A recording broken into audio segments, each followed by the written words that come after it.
আবরার ফাহাদের মৃত্যু এবং এই মৃত্যুর প্রতিবাদে যে আন্দোলন, সেই আন্দোলন কিন্তু বাংলাদেশের রাজনীতির মোড় ঘুরিয়ে দিয়েছিল। শহীদ আবরার ফাহাদের কবর জিয়ারত করেছি। আমাদের পাশে শহীদ আবরার ফাহাদের শ্রদ্ধেয় বাবা, উনি উপস্থিত আছেন। আবরার ফাহাদ বুয়েটের মেধাবী শিক্ষার্থী ছিলেন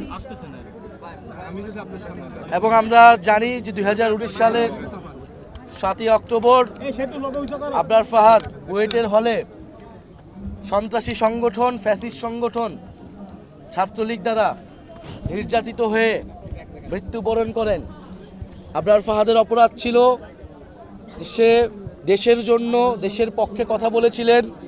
ভারতীয় আগ্রাসনের বিরুদ্ধে ফেসবুকে লিখেছিলেন, বাংলাদেশের সাথে যে চুক্তি করা হয়েছিল, ফেনী নদীর চুক্তি করা হয়েছিল, যেখানে বাংলাদেশের স্বার্থ ক্ষুণ্ণ করা হয়েছিল, এরকম বাংলাদেশের স্বার্থের পক্ষে আবরার ফাহাদ কথা বলেছিলেন দেখে আবরার ফাহাদকে ভারতীয় তাবেদার সংগঠন, ফ্যাসিস্ট সংগঠন ছাত্রলীগ সারা রাত নির্মম নির্যাতন করে হত্যা করে এবং আমাদের ভাই আবরার ফাহাদ শহীদ হন। 2019 সালেই আবরার ফাহাদের মৃত্যুর প্রতিবাদে বুয়েট, ঢাকা বিশ্ববিদ্যালয় সহ সারা বাংলাদেশে আমরা দিল্লির আধিপত্যবাদ বিরোধী এবং সন্ত্রাস বিরোধী আন্দোলন গড়ে তুলেছিলাম। সেই আন্দোলন, আমাদের যে ফ্যাসিবাদ বিরোধী লড়াই, সেই লড়াইয়ের অন্যতম মাইল ফলক ছিলেন। 2018 কোটা সংস্কার নিরাপদ সড়কের পরে 19 সালের এই যে আবরার হত্যা কিন্তু একটা বড় ঘটনা ছিল আমাদের জাতীয় রাজনীতিতে।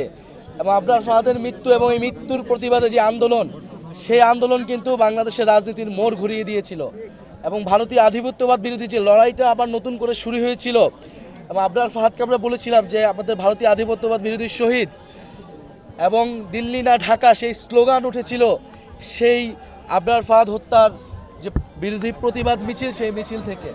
ফলে আজকের এই দিনে আমরা আবরার ফাহাদকে গভীর শ্রদ্ধার সাথে স্মরণ করছি, তার রুহের মাগফিরাত কামনা করছি।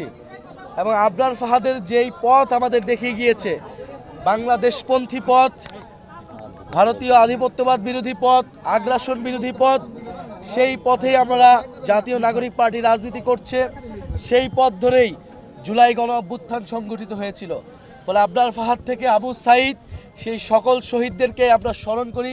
ফ্যাসিবাদ বিরোধী লড়াইয়ে আন্দোলনের সময় গত 16 বছরে যারা গুম, খুন এবং নির্যাতনের শিকার হয়েছে, আমরা সেই সকল শহীদ এবং সকল নির্যাতিত মানুষকে ধারণ করি। এই দেশ গড়তে জুলাই পদযাত্রায় আমরা সেই শহীদদের আকাঙ্ক্ষাকে ধারণ করছি।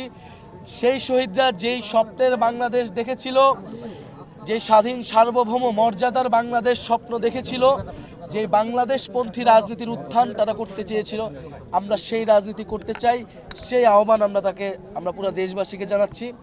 আমাদের সাথে আবরার ফাহাদের বাবা আছেন, আবরার ফাহাদের মা আছেন, তার পরিবারের সাথে আমরা কথা বলবো এবং তারপর আমরা কুষ্টিয়ার প্রোগ্রাম আছে, সেই প্রোগ্রামে অংশগ্রহণ করব।